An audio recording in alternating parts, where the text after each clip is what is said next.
Hi guys, ಎಲ್ಲರಿಗೂ ಕೂಡ welcome back ಅಂತ ಹೇಳ್ಬೋದು. ನಮ್ಮ ಬಿಗ್ ಬಾಸ್ ಕನ್ನಡ ಸೀಸನ್ 12 ಬಗ್ಗೆ ಅದು ಕೂಡ ಇವತ್ತಿನ ಒಂದು ಎಲಿಮಿನೇಷನ್ ಗೆ ಸಂಬಂಧಪಟ್ಟಂತ ಒಂದು ಇಂಪಾರ್ಟೆಂಟ್ ಆಗಿರುವಂತಹ ಮಾಹಿತಿ ಬಂದಿದೆ. ನಿಮಗೆಲ್ಲರಿಗೂ ಕೂಡ ಗೊತ್ತಿರುವ ಹಾಗೆ ಈ ಒಂದು 14ನೇ ವಾರದಲ್ಲಿ ಒಟ್ಟಾರೆಯಾಗಿ ಬಿಗ್ ಬಾಸ್ ಮನೆಯಿಂದ ಹೊರಗಡೆ ಹೋಗಲು ಒಟ್ಟಾರೆಯಾಗಿ 5 ಜನ ಕಂಟೆಸ್ಟೆಂಟ್ಗಳು ನಾಮಿನೇಟ್ ಆಗಿದ್ದರು ಅಂತ ಹೇಳ್ಬೋದು. ಈಗ ನಿಮಗೆಲ್ಲರಿಗೂ ಕೂಡ ಗೊತ್ತಿರುವ ಹಾಗೆ ನಿನ್ನೆ ಒಂದು ಎಪಿಸೋಡ್ ನಲ್ಲಿ ಕೇವಲ ನಮ್ಮ ಅಶ್ವಿನಿ ಗೌಡ ಅವರು ಮಾತ್ರ ಸೇವ್ ಆಗಿದ್ದಾರೆ ಅಂತ ಹೇಳ್ಬೋದು. ಇನ್ನು ನಾನು ವೋಟಿಂಗ್ ರಿಸಲ್ಟ್ ನಲ್ಲಿ ಕೂಡ ತಿಳಿಸಿದೆ, ಅಶ್ವಿನಿ ಗೌಡ ಅವರಿಗೆ ಅತಿ ಹೆಚ್ಚು ಓಟ್ಗಳು ಬಂದಿವೆ. ಅದೇ ರೀತಿಯಾಗಿ ನಮ್ಮ ಅಶ್ವಿನಿ ಗೌಡ ಅವರು ನಿನ್ನೆ ಒಂದು ಎಪಿಸೋಡ್ ಅಲ್ಲಿ ಸೇವ್ ಆದ್ರು ಅಂತ ಹೇಳ್ಬೋದು. ಇವತ್ತಿನ ಎಪಿಸೋಡ್ ಅಲ್ಲಿ ಧನುಷ್ ಗೌಡ, ಸ್ಪಂದನ ಸೋಮಣ್ಣ ಆಗಿರಬಹುದು, ಅದರ ಜೊತೆಗೆ ನೋಡ್ತಾ ಹೋದ್ರೆ ಧ್ರುವಂತ್ ಆಗಿರ್ಬೋದು, ರಾಶಿಕ್ ಆಗಿರ್ಬೋದು, ಇನ್ನು 4 ಜನರು ಕೂಡ ಹಾಟ್ ಸೀಟ್ ಅಲ್ಲಿ ಉಳಿದುಕೊಂಡಿದ್ದಾರೆ.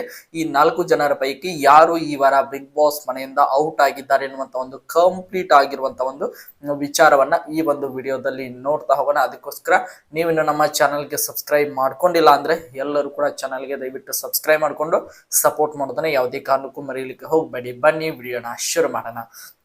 ಒಟ್ಟಾರೆಯಾಗಿ ಈ ವಾರದಲ್ಲಿ ಒಂದು ಸಖತ್ ಇಂಟ್ರೆಸ್ಟಿಂಗ್ ಆಗಿದ್ದಂತ ಒಂದು ವಾರ ಆಗಿತ್ತು ಅಂತ ಹೇಳ್ಬೋದು. ಒಂದು ರೀತಿಯಾಗಿ ಕೊನೆಯ ಕ್ಯಾಪ್ಟನ್ ಅನ್ನುವಂತ ಒಂದು ಟ್ವಿಸ್ಟ್ ಅನ್ನ ಕೊಡೋದ್ರ ಮೂಲಕ ಈ ವಾರವನ್ನು ಸಖತ್ ಇಂಟೆನ್ಸ್ ಆಗಿ ಇಟ್ಟಿದ್ರು ಅಂತ ಹೇಳ್ಬೋದು.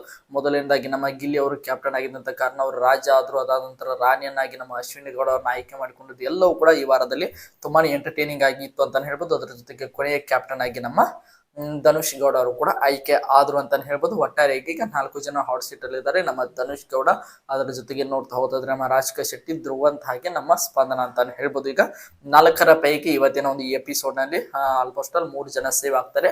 ಒಬ್ಬರು ಸ್ಪರ್ಧಿ ನಮ್ಮ ಬಿಗ್ ಬಾಸ್ ಮನೆಯಿಂದ ಔಟ್ ಆಗಿದ್ದಾರೆ ಅಂತ ಹೇಳ್ಬೋದು. ಮೊದಲನೇದಾಗಿ ಇವತ್ತಿನ ಎಪಿಸೋಡ್ ಅಲ್ಲಿ ನಮ್ಮ ಧನುಷ್ ಗೌಡ ಆಗಿರ್ಬೋದು, ನಮ್ಮ ರಾಜಕೀಯ ಶೆಟ್ಟಿ ಅವರು ಕೂಡ ಸೇವ್ ಆಗ್ತಾರೆ. ಬಾಟಮ್ 2 ಅಲ್ಲಿ ನಮ್ಮ ಧ್ರುವಂತ್ ಹಾಗೆ ನಮ್ಮ ಸ್ಪಂದನ ಅವರು ಉಳಿದುಕೊಳ್ತಾರೆ ಎನ್ನುವಂಥದ್ದು ಇಂಪಾರ್ಟೆಂಟ್ ಆಗಿರುವಂತಹ ಮಾಹಿತಿ ಬರ್ತಾ ಇದೆ ಅಂತ ಹೇಳ್ಬೋದು. ಹಾಗಾದ್ರೆ ಇವತ್ತಿನ ಒಂದು ದಿನದಲ್ಲಿ ಯಾರು ಬಿಗ್ ಬಾಸ್ ಮನೆಯಿಂದ ಔಟ್ ಆಗಿದ್ದಾರೆ ಅಂತ ನೋಡ್ತಾ ಹೋದಾದ್ರೆ ಅದು ಬೇರೆ ಯಾರಲ್ಲ, ಸ್ಪಂದನ ಸೋಮಣ್ಣ ಅಂತ ಹೇಳ್ಬೋದು. ನಿಮಗೆಲ್ಲರಿಗೂ ಕೂಡ ಆಲ್ರೆಡಿ ಗೊತ್ತಾಗಿರುತ್ತದೆ ಅಂತ ಅನ್ಕೊಂಡಿದ್ರೆ ಒಟ್ಟಿನಲ್ಲಿ ನಮ್ಮ ಸ್ಪಂದನ ಸೋಮಣ್ಣ ಅವರು ಇವತ್ತಿನ ಒಂದು ಎಪಿಸೋಡ್ ಅಲ್ಲಿ ನಮ್ಮ ಬಿಗ್ ಬಾಸ್ ಕನ್ನಡ ಸೀಸನ್ 12 ಮನೆಯಿಂದ ಔಟ್ ಆಗಿದ್ದಾರೆ ಅಂತ ಹೇಳ್ಬೋದು. ಅವರಿಗೆ ಆಲ್ ದ ಬೆಸ್ಟ್ ಅಂತ ಹೇಳ್ತಾ, ಇನ್ನು ಒಟ್ಟಾರೆಯಾಗಿ ಬಿಗ್ ಬಾಸ್ ಮನೆಯಲ್ಲಿ ಇನ್ನು 8 ಜನ ಕಂಟೆಸ್ಟೆಂಟ್ ಉಳಿದುಕೊಂಡಿದ್ದಾರೆ. ಈ 8 ಜನ ಕಂಟೆಸ್ಟೆಂಟ್ ಗಳ ಪೈಕಿ ನಿಮ್ಮ ಪ್ರಕಾರ ಈ ಒಂದು ಸೀಸನ್ ಅಲ್ಲಿ ಟಾಪ್ 5 ಯಾರು ಆಗ್ಬೇಕು ಎಂಬುದನ್ನ ನೀವು ಕಮೆಂಟ್ ಬಾಕ್ಸ್ ಅಲ್ಲಿ ಕಮೆಂಟ್ ಮಾಡಿ ಅಂತ ಹೇಳ್ತಾ ಈ ಒಂದು ವಿಡಿಯೋನ ಮುಗಿಸ್ತಾ ಇದ್ದೀನಿ.